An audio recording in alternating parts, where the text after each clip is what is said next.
ಮೊನ್ನೆ ಬಾಳೆಹೊನ್ನೂರು ಗಣಪತಿ ಬಿಡುವಾಗ ಜೋಶಲ್ಲಿ ಡ್ಯಾನ್ಸ್ ಮಾಡಿ ಎಲ್ರಿಗೂ ಮೈಕೈ ನೋವು ಸ್ಟಾರ್ಟ್ ಆಗಿದೆ. 3 ದಿವಸ ಆದ್ರೂ ನನ್ನ ತಂಗಿ ಇನ್ನೂ ಅದೇ ವೈಬಲ್ ಇದ್ಲು. ಹಾಗೆ ಇವತ್ ಮಾರ್ನಿಂಗ್ ನರ್ಸರಿ ಹತ್ರ ಹೋಗಿ ಅಂಡ್ ನರ್ಸರಿ ನೋಡ್ಕೊಂಡು ತೋಟಕ್ಕೆ ಹೊರಟೆ. ಇವತ್ತು ತೋಟದಲ್ಲಿ ಒಂದ್ ಸೈಡು ಮರ್ಗಾಸಿ ಮಾಡ್ತಾ ಇದ್ರು ಅಂಡ್ ಇನ್ನೊಂದ್ ಸೈಡು ಮೆಣಸಿನ ಬಳ್ಳಿನ ದಾರದಲ್ಲಿ ಕಟ್ತಾ ಇದ್ರು.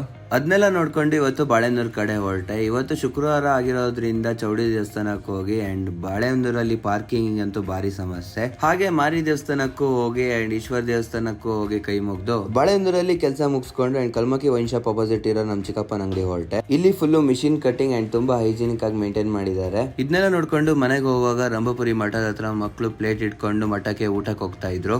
ಇವರು ಹೋಗೋದ್ನೆಲ್ಲ ನೋಡಿದಾಗ ನಾವು ಸ್ಕೂಲಲ್ಲಿ ಇದ್ದಾಗ BCV ಇಂದ ಹಾಸ್ಟ್ಲಿಗೆ ಹೋಗೋದೇ ನೆನಪಾಯ್ತು. ಮನೆಗೆ ಬರುವಾಗ ಮಧ್ಯಾಹ್ನ ಆಗಿತ್ತು ಅಂಡ್ ನರ್ಸರಿಲಿ ಗಿಡ ತುಂಬಿಸ್ತಾ ಇದ್ರು. ಈ ತರ ಬಿಸಿಲಿದ್ರು ನಮ್ ಬೋರ್ವೆಲ್ ಅಲ್ಲಿ ನೀರು ಫುಲ್ ಆಗಿ ಹರಿತಾ ಇತ್ತು. ಸಂಜೆ ಆದ್ಮೇಲೆ ನಮ್ಮ ಊರ ಹತ್ರ ಒಂದು ಲೇಔಟ್ ಮಾಡ್ತಿದ್ರು ಅಂಡ್ ಆ ಲೇಔಟ್ ಮೇಲೆ ಹೋಗಿ ನಿಂತ್ಕೊಂಡು ನೋಡಿದ್ರೆ ಒಳ್ಳೆ ವ್ಯೂ ಕಾಣಿಸುತ್ತೆ. ಸೊ ಹಾಗಾಗಿ ನಾವೆಲ್ಲ ಅಲ್ಲಿಗೆ ಹೋದ್ವಿ ಅಂಡ್ ನೈಟ್ ಆಗಿರೋದ್ರಿಂದ ವಿಡಿಯೋ ಪ್ರಾಪರ್ ಆಗಿ ಬರ್ಲಿಲ್ಲ. ಮನೆಗೆ ಬಂದ್ಮೇಲೆ ನನ್ನ ತಂಗಿ ಡ್ಯಾನ್ಸ್ ಮಾಡೋ ಸ್ಟಾರ್ಟ್ ಮಾಡಿದ್ಲು.